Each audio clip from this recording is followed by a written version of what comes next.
to The Real Road. So this week I am going to be talking about 25 of the great films that I have in my film collection, which you can see right behind me. My collection behind me, floor to ceiling. It's not enough. It's not enough. I need more. I am a DVD obsessed collector. I definitely prefer having the hard copies than the downloads. I don't know why. I like seeing them. So I'm going to be talking to you guys today about 25 of my top films from here. Now, they're not necessarily the best films. Some of them are just films I like to watch a lot, and some of them are just like all-time favourites, and some of them are just pretty cool. So, without further ado, here is number 1. Lilo Dallas Multipass. Multipass! Yes, you got it right. It is The Fifth Element. I love this film so much. It's just everything you want from sci-fi. It's funny, it's serious, it's got Gary Oldman, and Bruce Willis and Mila Jovovich, and it's action, butt kicking, and I love it. Number 2 is Pitch Black.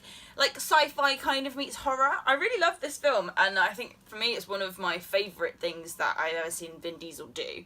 I just really love the way it builds the tension and the suspense, and also the kind of amusingness that comes with his character just being so good at it and so deadly, and like the bit where he's like sitting on top of the ship and they're all like worried about him and he's just like, I'll just, chill out up here and have a cocktail or whatever.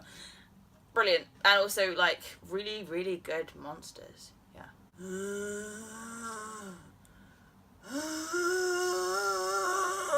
Do you like my zombie impressions? Because they are definitely Shaun of the Dead style. I am obsessed with this film. It's a zombie rom-com. It was probably the first ever zombie rom-com. Simon Pegg, Nick Frost, like, what do you want? What more do you want? It's deeply funny, and the Funky Pete edition on the extras as well. Oh my gosh, in stitches.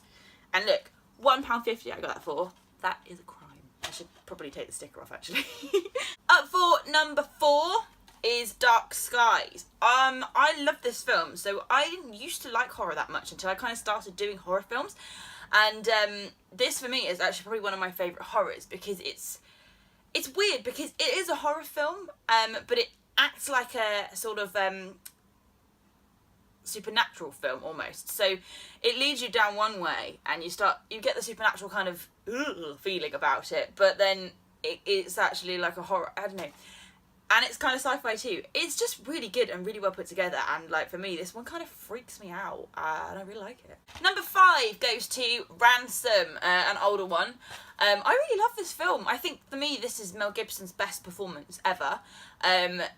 Oh my goodness, like when his child goes missing, the bit with the phone call, for any of you guys who know the film and have seen it, the bit like after the phone call when he's on the balcony, oh my gosh, I literally cry every single time. Like he really like gets me, and like I'm not really a massive crier at film kind of people, but this one just like, oh yeah, no, you really feel for them, and like the stakes are so high in this, and I absolutely love it. If you haven't seen this one, give it a watch.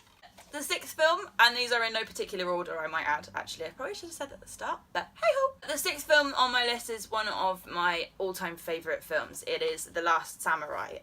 I absolutely love Japanese culture, and like the way that the society is and history, and I think it's just beautiful. I'm actually learning to speak Japanese myself, so konnichiwa to any of my Japanese viewers, and yokaso for my series. That's pretty much all I know at the moment, but there will be more on that later. This film is beautiful. It's a wonderful telling of the Japanese culture through a kind of Western eye, and I just love it. I absolutely love this film. It's just beautiful. And also it's got Timothy Spall in it. Like he's brilliant. He's in everything. He just pops up in little places, and this is another one of his good little roles. The 7th film that I've chosen is Avengers Assemble. Oh my god, I love this film. I literally laughed my way through it the first time at cinema. I saw this one 3 times at the cinema, which like I don't usually go to cinema that much because it's quite expensive, but yeah, 3 times I saw this one, and it wasn't until the 3rd time that I went that I actually heard the noise that Loki makes when the Hulk smashes him, because I was so busy laughing and everyone else in the cinema was so busy laughing that you couldn't actually hear it. So all I'll say is puny god, and leave that one there. Next up is another film that is just brilliant. If you haven't seen this one, you like kind of violent films, or like sort of psychological thriller films, you have to watch this. Also, if you're a Hunger Games fan, this is kind of like probably where they got most of their inspiration from. Any of you have guessed yet? It is Battle Royale, another Japanese film. It's so good. School children, marooned on an island, one can survive, they have to kill each other. Literally amazing and brutal as hell. Number 9 is The Negotiator. This is another one of my all-time favourites. It's a Samuel L. Jackson one, and he's a police officer, and basically he goes up for a crime, and he's insisting that he's been framed, so he kind of goes and like into internal affairs and like essentially goes to prove that he's innocent. I don't want to say any more because I don't want to ruin it for you, but if you like films with twists and turns, this one, like, it's really good, and I think probably one of my favourite Samuel L. Jackson ones, because he's not really like kind of doing any comedy so much here. It's a really serious film. So yeah, really, really good. So this film is based on a real life event, and oh my gosh, it is one of the most harrowing films I've ever watched, but it is fantastic. It is The Impossible. I can't believe this is based on a true story. I mean, obviously we all know that the tsunami happened and like it was terrible, and you expect to see that kind of level of it, and you expect that those people that go through those events would have some horrendous things, but this really, really shows them to you. And like if you're squeamish, don't watch this. But like, it's amazing, and again, yeah, this one does make me cry too, actually, but it's fantastic. I will not spoil the ending for you because I hate spoilers, but like, really watch this film. It's just, wow. Okay, guys, this is a serious all-time favourite here now. It is The Two Towers, Lord of the Rings. This is my favourite film of the trilogy. Loads of different reasons, but one of the main ones is definitely Legolas and Gimli's banter. I love this film so much. Like, if this is the kind of film I want to be in. Yeah, I love this film, and as any hardcore Lord of the Rings fans will have noticed, this is the extended edition, which as far as I'm concerned is the only one. You have got to watch the extended edition, not the short ones, because like they're missing half the film, and I just love it. Next up is Hook. Oh, this is bittersweet because I'm still a bit broken over Robin Williams. This film is like literally one of the films from my childhood. Everyone knows the Peter Pan story, everyone loves the Peter Pan story. This is just like an epic version of the Peter Pan story, and all I have to say is, Rufio! Rufio! Rufio! Yeah! Okay, number 13 of my 25 films. This film will make you cry. Not only will it make you cry, it will make you question humanity and break your soul.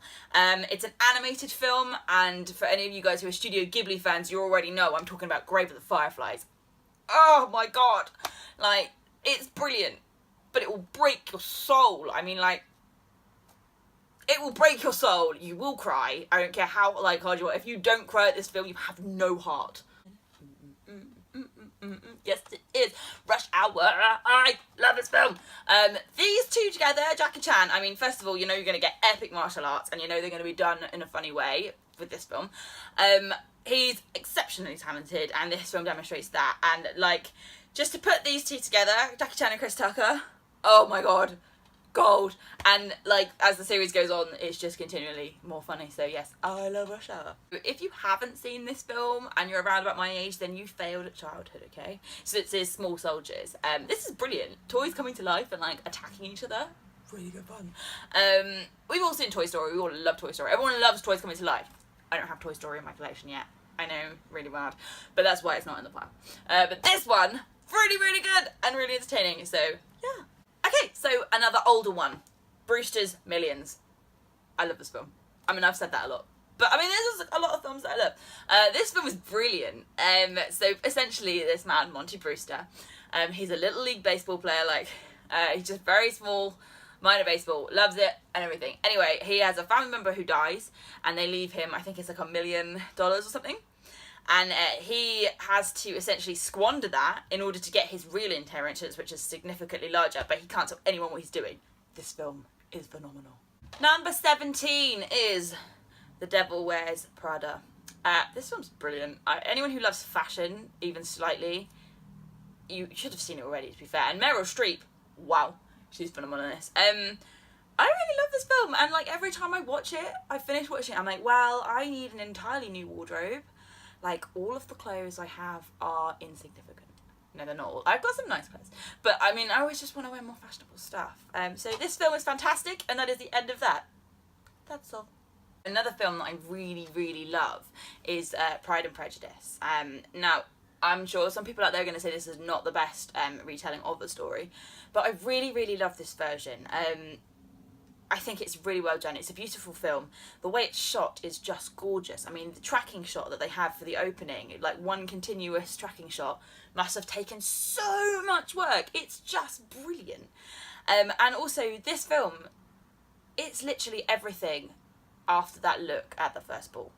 That look tells you everything. And everything, the rest of the story is just what happens after that. Yeah, I love this film. I find myself watching it like quite a lot. This is one of those ones that I put on like every now and then. Yeah. Alright guys, serious one now. This is probably what I would say is my all-time favourite film. It is Breakfast on Pluto. This film is amazing, it's beautiful, and it's heartfelt. It's got Cillian Murphy in it, who is my favourite actor of all time. I love him. I'd kill to work with him one day, he's so talented. He plays Kitten, or Patrick Kitten Braden in this one. His acting is utterly phenomenal. Utterly phenomenal in this, and the story is really, really touching. And if anyone hasn't seen this one, it's not quite one of the widely known films, you really should watch it, because like, it's my favourite. It's just really, really good, and everyone I know that's seen it loves it. Next up is The Secret Life of Walter Mitty. Oh, this film was so much fun. Like, for any of you guys who have like wanderlust, who want to go and see the world, this film is literally the one for you. But it will make you like feel really upset that you can't just jump on a plane like right now and go somewhere, because yeah, it does that for you. But this is really, really like lovely kind of finding yourself sort of film, and like it's good fun to watch as well. Like his little zone outs are really entertaining, but yeah, love it. Another big one for me at the moment, this is another one of my like, not, I wouldn't say like favourite films, but like really like regularly kind of watched films. It's actually Bend It Like Beckham. I do like football. I haven't, I've never really supported a team because I don't have enough time to actually follow a team or support them, but I do enjoy a good football match. But what I love about this film is that as an actor, I really relate to her struggle. The background that I come from, like, while I had the most amazing childhood and everything, I didn't know anyone in the industry. I was in a small town in the middle of nowhere, and I come from a very typical like working class background, so it's been an uphill struggle pretty much since I decided I wanted to act. So I totally relate to her. I mean, different subject matter, but same struggle. Yeah, so for me, this film is one of those ones that I put on for like strength when I need it. Okay, so for all you musical loving people, it is Pitch Perfect. Okay, I am guilty. I'm a big Pitch Perfect fan. I love this film. I love it. I love it. I sing in it. I sing along to it. I want to be in an a cappella group. I just love it. I love it. It's funny. It's entertaining. It's got decent music in it. And I just really, really, really like it. And it makes me want to learn the Cup song, which I should probably do at some point. Maybe we'll do a challenge video. If you guys think I should do a challenge video, write in the comments. And then maybe I'll do one. Number 23 is beautiful film and loads of fun. It is Son of Rambo.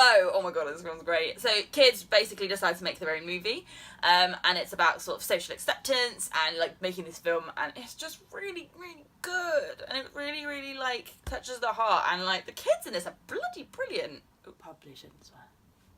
Alright guys, the penultimate film. This film is absolute genius. If you haven't seen it, you have to go and see it. Like, you have to see this film. It's I can't tell you why it's so good, but it's so good. The twist is phenomenal. It is Little Miss Sunshine. Not only is it a feel-good film, it's just blooming brilliant. It's blooming brilliant. Like, you need to see this film. You need to see it. Everybody needs to see this film. It's brilliant. Number 25, the last film on my list of 25 awesome films from my collection. Any of you hardcore like sci-fi fans will be like, why has this one not appeared yet? And well, you know, I'm saving the best till last, okay? Star Wars. Specifically The Empire Strikes Back, but I only have a box set. But The Empire Strikes Back is probably the film that made me decide I wanted to do film acting. I mean, I've wanted to be an actor since I was like 5 or 6, but when I saw The Empire Strikes Back, I was like, I need to do that. Like, I need to do that. And not only that, it's freaking awesome. I mean, it's Star Wars. I'm not even going to argue with you over it. If you don't like Star Wars, like... Ugh. Well, I mean, not everyone likes it, but seriously, it's awesome. Thanks for watching. So that is my 25 awesome films from my collection. As you probably noticed, there is nothing really modern in there. That's because I don't own any new films, because I'm poor, because I'm an actor. No, seriously. I'm just like been saving up to go to LA, fingers crossed in November. So I've been putting all of my money into other things like my actual career as opposed to all of these. Also, the birth of Netflix kind of helps me get like my regular up-to-date movie and series fix. Yeah. But anyway, I hope you guys enjoyed this video. Please hit the lovely like button and also subscribe if you want to see more videos from me. There'll be all kinds of different things coming along. So thanks for watching, guys, and bye!